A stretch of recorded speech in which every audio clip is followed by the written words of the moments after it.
अस्सलामु अलैकुम, बिस्मिल्लाहिर्रहमानिर्रहीम। अच्छा, ये पहले लेक्चरों में हमने ऑर्गेनिक पढ़ा, इन्वायरमेंटल पढ़ा, analytical, nuclear chemistry, inorganic chemistry, industrial chemistry, physical chemistry and biochemistry, ये हमने डिस्कस किया। अभी मैं एक एग्जांपल को उठा देता हूँ और इन सारे ब्रांचेस को मैं समराइज कर देता हूँ कि एक कंपाउंड पे या एक मैटर पे ये सारे ब्रांच 8 ब्रांचेस हम किस तरह करते हैं। देखिए, मेरे साथ एक कंपाउंड है, फॉर एग्जांपल यूरिया,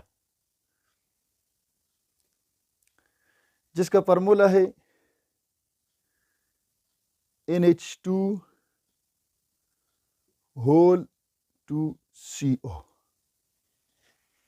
ये इसको हम इस तरह भी लिख सकते हैं, C कार्बन 4 बॉन्ड बना देता है और ऑक्सीजन 2, इस तरफ एक अमाइन ग्रुप NH2, ये अमाइन ग्रुप है, ठीक है, और इस तरफ एक NH2, ये भी अमाइन ग्रुप है।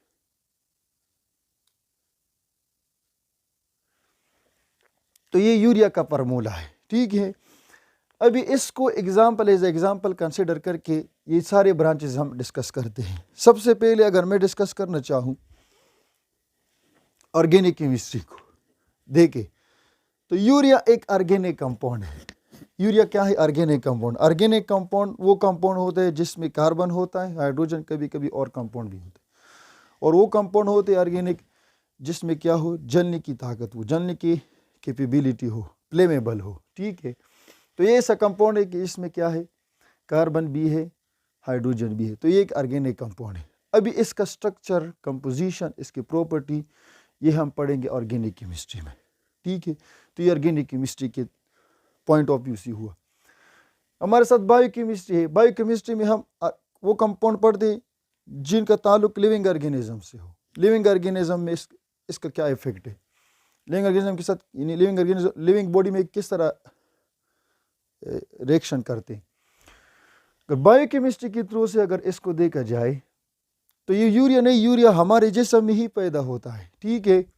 यूरिया हमारे जिस्म में ही पैदा होता है। तो यूरिया साइकिल, लिवर में हमारे यूरिया पैदा होता है और यूरिन के जरिए बाहर खारिज हो जाता है, ठीक है। तो ये यूरिया एक बायोकेमिस्ट्री में किस तरह लिविंग ऑर्गेनिज्म में प्रोड्यूस होता है। अगर ये लिविंग बॉडी में रह जाए, यानी यूरिन में ना निकले, तो फिर इसका क्या असर होगा, ये सारे हम बायोकेमिस्ट्री में पढ़ते हैं, ठीक है। इसके अलावा फिजिकल केमिस्ट्री के थ्रू हम इसको किस तरह पढ़ते हैं। अच्छा, ये यूरिया, इसका अपना स्टेट होगा, सॉलिड स्टेट में है, लिक्विड स्टेट में है, गैसियस स्टेट में है। अगर एक स्टेट में है, for example urea solid state में है, तो इसमें इसकी क्या प्रॉपर्टी है, कलर क्या है इसका, डेंसिटी इसका क्या है, ठीक है। इसका बॉडी फिजिकल कैरेक्टरिस्टिक इसका क्या है, फिजिकल कैरेक्टरिस्टिक क्या है, फिजिकल कैरेक्टरिस्टिक पढ़ते हैं, ठीक है। तो इसको चेंज, एक स्टेट से दूसरे स्टेट में चेंज करने की कितना एनर्जी रिक्वायर्ड है, तो ये हम फिजिकल केमिस्ट्री के थ्रू हम पढ़ते हैं। In the same way industrial chemistry के थ्रू हमने डिस्कस किया था कि इंडस्ट्रियल केमिस्ट्री वो केमिस्ट्री होती है जिसमें हम वो प्रोसेस और टेक्निक पढ़ते हैं जिसमें कंपाउंड को हम बहुत ज़्यादा प्रोड्यूस करते हैं, लार्ज स्केल में प्रोड्यूस करते हैं। तो यूरिया एक फर्टिलाइज़र है, ऑर्गेनिक फर्टिलाइज़र है, और ये बहुत ज़रूरी है, यानी प्लांट्स वगैरह के लिए, पौधों के लिए बहुत ज़रूरी है, टू इंक्रीज, टू प्रिपेयर या to produce large amount of food. It is very necessary to put fertiliser in the field. तो इंडस्ट्रियल केमिस्ट्री, हम इसको इंडस्ट्री में किस तरह पैदा करते हैं, कौन कौन से प्रोसेस यूज़ करके हम इसको पैदा करें। तो इंडस्ट्रियल केमिस्ट्री में इसको पढ़ते हैं, फिर कौन कौन से टेक्निक्स और केमिकल प्रोसेस इस्तेमाल करके हम ये यूरिया बना दें, ठीक है। और इनऑर्गेनिक कंपाउंड के थ्रू हम किस तरह इसको पढ़ते हैं। देखिए, यूरिया, इसमें शक नहीं कि एक ऑर्गेनिक है, लेकिन बना है कार्बन से, ऑक्सीजन से, नाइट्रोजन से, हाइड्रोजन से, इसमें ये एलिमेंट्स है। और हमने पढ़ रखा था कि इनऑर्गेनिक केमिस्ट्री वो केमिस्ट्री है जिसमें हम एलिमेंट्स और इनऑर्गेनिक कंपाउंड पढ़ते हैं, इनऑर्गेनिक कंपाउंड। तो जब इसके हम कंपोनेंट पढ़ते हैं, कार्बन, ऑक्सीजन, नाइट्रोजन, हाइड्रोजन, तो ये भी इनऑर्गेनिक में आता है। In the same in nuclear chemistry, nuclear के साथ इसको हम किस तरह रिलेट करते हैं। ये यूरिया है, जब इस पे आप रेडिएशन को पाल करते हैं, न्यूट्रॉन को पाल करे, अल्फा रेज हमने पढ़ रखा था, अगर कोई देखना चाहिए अल्फा रेज क्या होते हैं, हमने डिस्कस किया था न्यूक्लियर केमिस्ट्री में, ठीक है।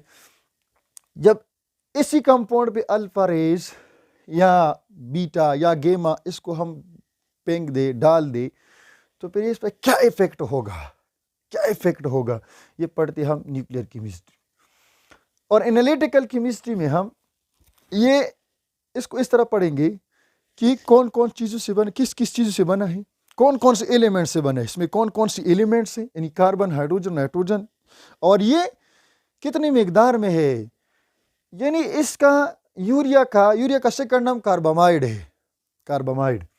यानी इसका एनालिटिकल एनालिसिस करते हैं, क्वालिटेटिवली एंड क्वांटिटेटिवली। इसमें हम देखते हैं कि टाइप और काइंड क्या है और इसका नेचर क्या है, कैरेक्टरिस्टिक क्या है इसके, हम एनालिटिकल केमिस्ट्री में। और इन्वायरमेंटल केमिस्ट्री में इसको किस तरह पढ़ते हैं, ठीक है। जब हम यूरिया को हम क्या करते हैं, यूरिया को हम जब डालते हैं फील्ड्स वगैरह में, फील्ड खेतों में जब डाल देते हैं, to increase the production of fruits, to increase the production of vegetables, तो इस माहौल पे क्या असर है, इन्वायरमेंट, एटमॉस्फेयर पे क्या असर है, ठीक है। सॉइल पे इसका क्या असर है, लेथोस्फेयर पे, पानी पे क्या असर है, हाइड्रोस्फेयर पे, और बायोस्फेयर, ये लिविंग ऑर्गेनिज्म पर इसका क्या असर है, ये हम पढ़ते हैं इन्वायरमेंटल केमिस्ट्री में, कि लिविंग ऑर्गेनिज्म पे, इन्वायरमेंट पे इसका क्या असर है। इसलिए कि इन्वायरमेंटल केमिस्ट्री में हम पढ़ते वही चीज़ है जो कि इन्वायरमेंट के साथ रिलेटेड हो, ठीक है। तो एक एग्जाम्पल हो गया यूरिया के बारे में, ये है कि यूरिया वो कंपाउंड है जो सबसे पहले यानी प्रोड्यूस किया गया था बाहर में, यानी माहौल में, क्योंकि पहले ये नज़रिया था कि ऑर्गेनिक कंपाउंड सिर्फ जानदारों में पैदा होते, इसलिए तो ऑर्गेनिक कहते हैं ना, ऑर्गेनिक हमने डिस्कस किया, ऑर्गेनिक कंपाउंड इसलिए ऑर्गेनिज्म से निकला है कि लिविंग ऑर्गेनिज्म में प्रोड्यूस होते हैं। ये पहले लोगों का कंसेप्ट था, लेकिन फ्रेडरिक वूलर ने 1828 में, ये याद रखिए, फ्रेडरिक वूलर ने उसने यूरिया को इनऑर्गेनिक कंपाउंड से तैयार किया, यूरिया को लेबोरेटरी में। तो फिर ये वाहिद ये पहला कंपाउंड है जिसको हमने लेबोरेटरी में प्रिपेयर किया है।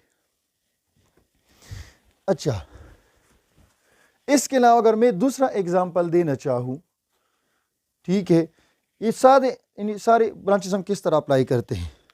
आप एक उठाए एग्जांपल एसेटिक एसिड का, CH3COOH, ये एसेटिक एसिड है।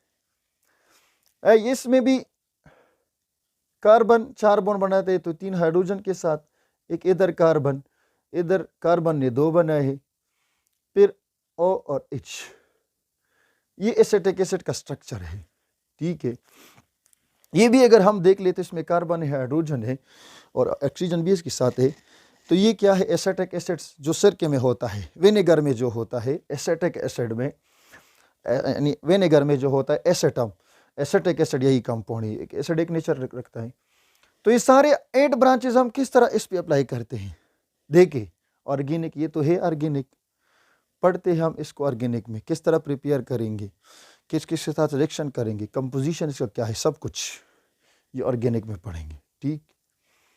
बायोकेमिस्ट्री में लिविंग ऑर्गेनिज्म का, लिविंग जब हम सर का वगैरह कहते हैं, ठीक है, तो इसका हमारी बॉडी पे क्या असर है, कहा जाता है, और किस किस में ये किस चीज़ के साथ रिएक्शन करता है, ये सारे सब कुछ पढ़ते हैं।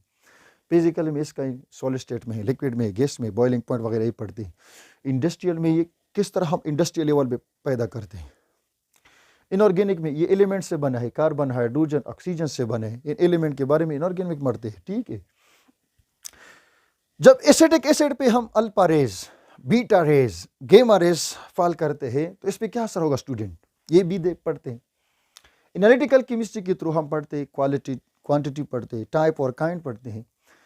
तो इसमें कौन कौन से एलिमेंट्स हैं और वो कितने तादाद में है, कितने मिकदार में, और किस तरह अरेंज है, ये सब कुछ एनालिटिकल केमिस्ट्री एनवायरमेंटल केमिस्ट्री में ये है कि ये एसिटिक एसिड जब हम डाल देते हैं कहीं पर, ये माहौल पे इसका क्या असर है। जब मसलन इसके एस्पेक्ट पढ़ते हैं, जब एसिटिक एसिड हवा में रिलीज़ हो गया, वेपराइज हो गया, तो एटमॉस्फेयर पे इसका क्या असर है। या अगर हमने सॉइल में डाला तो सॉइल पे इसका क्या असर है, एनवायरनमेंट पे, पानी पे इसका क्या असर है, लिविंग ऑर्गेनिज्म पे इसका क्या असर है माहौल में। तो ये चीज़ों के एनवायरमेंटल केमिस्ट्री। अब कोई और एग्जांपल उठा दे, ये इसका फ़ायदा ये होगा, मैंने ये इसलिए एक्स्ट्रा क्लास लिया वरना इसकी ज़रूरत नहीं थी, कि इसमें 8 ब्रांच इस केमिस्ट्री के हैं, 8 के 8 इसमें क्या हो जाते हैं, इसके रिवीजन हो जाता है। ठीक है, तो आपने एक और कंपाउंड उठाना है और 8 एस्पेक्ट आपने देखने हैं कि इसको ऑर्गेनिक के साथ का किस तरह, ऑर्गेनिक में किस तरह पढ़ते हैं, बायो में किस तरह पढ़ते हैं, फिजिकल में, इंडस्ट्रियल में, इनऑर्गेनिक में, न्यूक्लियर में, एनालिटिकल में, एनवायरमेंटल में, ये सारे एस्पेक्ट के लिहाज से इनको किस तरह पढ़ना है, आपने ये करना है। ठीक है, तो आज के लिए इतना ही। अगले लेक्चर में इंशाल्लाह मिलेंगे बेसिक कॉन्सेप्ट ऑफ केमिस्ट्री के साथ। ठीक है, तो ये वीडियो अगर पसंद आया हो तो लाइक कीजिए और कमेंट करें और दोस्तों के साथ शेयर करें।